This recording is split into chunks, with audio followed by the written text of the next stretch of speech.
দিচ্ছে মুসলিম জাতি তোমরা যেমন ভাবে দুনিয়াতে কল্যাণ কামনা করার জন্য আল্লাহর কাছে প্রার্থনা করবে, তেমনি আপনার এবং আমার পরবর্তী যেই মৃত্যুর পরবর্তী যেই জীবন রয়েছে, আখিরাত রয়েছে, পরকাল রয়েছে, হিসাব দিবস রয়েছে, এই দিনেও যেন আল্লাহ সুবহানাহু ওয়া তাআলা আমাদেরকে ভালো কিছু দেয়।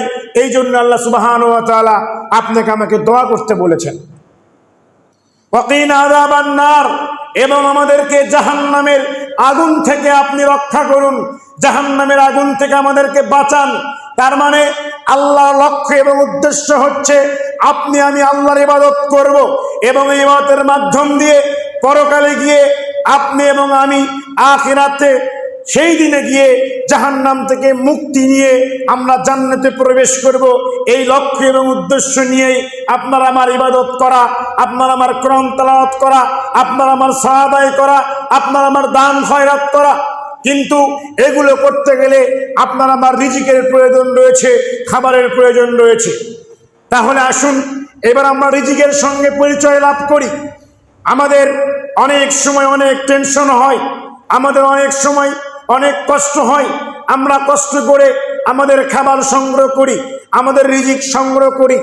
আল্লাহ সুবহানাহু ওয়া তাআলা পবিত্র কোরআনে তিনি বলছেন, সূরা হুদ আয়াত নাম্বার 6, এখানে আল্লাহ সুবহানাহু ওয়া তাআলা প্রত্যেকটা নারী এবং পুরুষকে, প্রত্যেকটা জীব এবং জন্তুকে ডাক দিয়ে জানিয়ে দিচ্ছেন যে রিজিক নিয়ে টেনশন করতে হবে না, রিজিক নিয়ে চিন্তা ভাবনা করতে হবে না, রিজিক নিয়ে কষ্টে থাকতে হবে না। আপনার এবং আমার রিজিকে যা লেখা রয়েছে এবং আপনার আমার তাকদিরে যা লেখা রয়েছে, আমরা কে কোথায় খাবো, কি করব, সব দায়িত্ব আল্লাহ সুবহানাহু ওয়া তাআলা নিয়ে নিয়েছেন। কিন্তু শুধুমাত্র এর জন্য আপনাকে আমাকে একটি কাজ করতে হবে, সেই কাজটি হচ্ছে আল্লাহর ইবাদত করতে হবে, আল্লাহর দাসত্ব করতে হবে। আল্লাহ সুবহানাহু ওয়া তাআলা বলছেন, ওয়ামা মিন দাব্বাতিন ফিল আরদ ইল্লা আলাল্লাহি রিজকুহা। আল্লাহ তাআলা বলছেন ওয়ামা মিন দাব্বাতিন ফিল আরদ, যে এই জমিনের ভিতরে, আসমানের নিচে, জমিনের উপরে যত প্রকার জীব জন্তু রয়েছে, মানুষ রয়েছে, এই সকল মানুষের এবং জীব জন্তু, পশু পাখি এবং পোকামাকড় যা কিছু রয়েছে, সব কিছুর রিজিকের দায়িত্ব একমাত্র আল্লাহ সুবহানাহু ওয়া তাআলার হাতে। তাহলে আপনি আমি যেই খাবার খাই, আপনি আমি যেই অর্থ উপার্জন করি, আপনার আমার যেই সম্মান আল্লাহ সুবহানাহু ওয়া তাআলা দিয়েছেন, এটা আপনার এবং আমার হাতে বিন্দু পরিমাণ নেই। আমরা মনে করি যে রিজিক মানে শুধুমাত্র খাদ্য খাওয়া, আমরা যে খাবার খেয়ে জীবন ধারণ করি, এটাই হচ্ছে রিজিক। কিন্তু এটা আপনার আমার ভুল ধারণা। রিজিক হচ্ছে আপনি আমি যে খাদ্য গ্রহণ করব, এটা আল্লাহর দেওয়া রিজিক। আপনি আমি সুস্থ অবস্থায় রয়েছি, এটা আল্লাহর দেওয়া রিজিক। আপনি আমি সালাত আদায় করতে পারছি, এটা আল্লাহর দেওয়া রিজিক।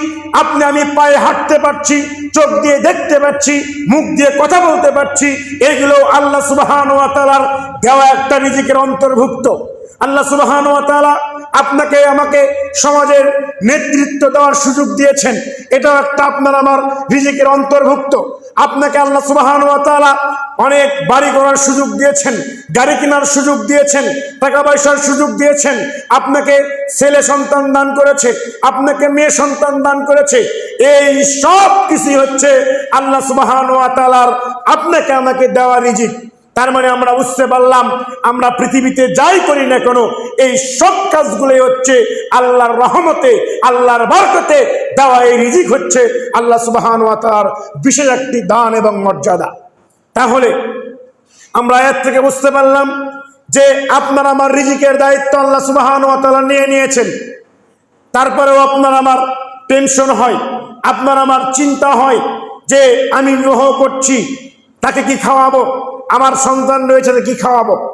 শুনে রাখুন, আল্লাহ নবী সাল্লাল্লাহু আলাইহি ওয়াসাল্লাম তিনি বলেছেন, মানুষ জন্মের 50,000 বছর পূর্বেই প্রত্যেকটা মানুষের রিজিক এবং আমল কাজকর্ম আল্লাহ সুবহানাহু ওয়া তাআলা লিখে দিয়েছেন। তার মানে আপনার আমার মনে প্রশ্ন আসতে পারে, যেহেতু আল্লাহ সুবহানাহু ওয়া তাআলা আপনার আমার রিজিককে লিখে দিয়েছেন, আমরা কে কোন আমল করব, কে কোন কাজ করব, তাহলে তো আপনি আমি চুপচাপ বসে থাকবো।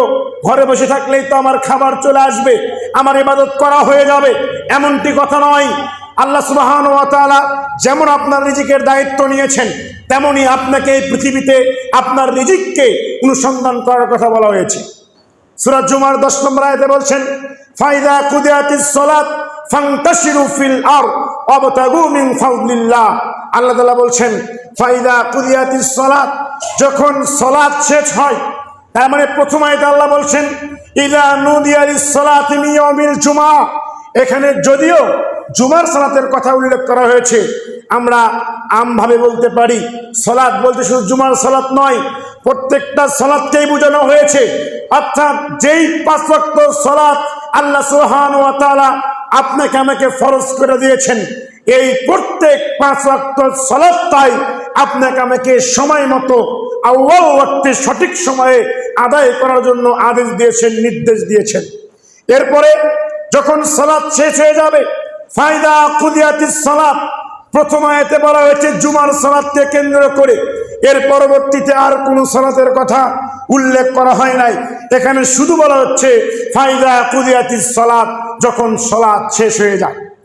তার মানে জুমার সালাত শেষ হওয়ার পরে, অথবা আসরের সালাত শেষ হওয়ার পরে, ফজরের সালাত শেষ হওয়ার পরে, যে কোনো সালাত হতে পারে। এই সালাত শেষ হওয়ার পরে তখন এই জমিনের মধ্যে আল্লাহর দেওয়া জমিন, এই জমিনে আপনাকে আমাকে ছড়িয়ে পড়তে বলেছে, এবং আল্লাহর দেওয়া যে রিজিক রয়েছে, আল্লাহর দেওয়া নিয়ামত রয়েছে, আল্লাহর রহমত রয়েছে, এগুলো তালাশ করতে বলা হয়েছে।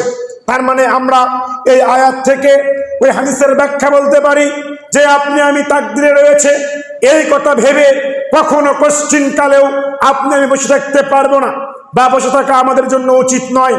কোরআন আয়াত প্রমাণ করলো, ব্যাখ্যা করে দিচ্ছে যে সালাত শেষ হয়ে যাবে, তার মানে শুধু ইবাদত করলে চলবে না। এই দুনিয়াতে আপনাকে খেতে হবে, আপনি বিবাহ করেছেন, পরিবারকে খাওয়াতে হবে, আপনার পিতামাতা রয়েছে, তাকে খাওয়াতে হবে, আপনার আত্মীয় স্বজন রয়েছে, তাদের উপর আপনার হক রয়েছে। এই হকগুলো আপনাকে আমাকে নিজে নিজেই পালন করতে হবে এবং উপার্জনের পথ খুঁজে বের করতে হবে। তবে এই রিজিক অনুসন্ধান করতে গিয়ে আপনাকে আমাকে হালাল পন্থা অবলম্বন করতে হবে। যদি হারাম পন্থে চলে যাই, তাহলে আল্লাহর পরীক্ষায় আমরা ফেল করে যাব।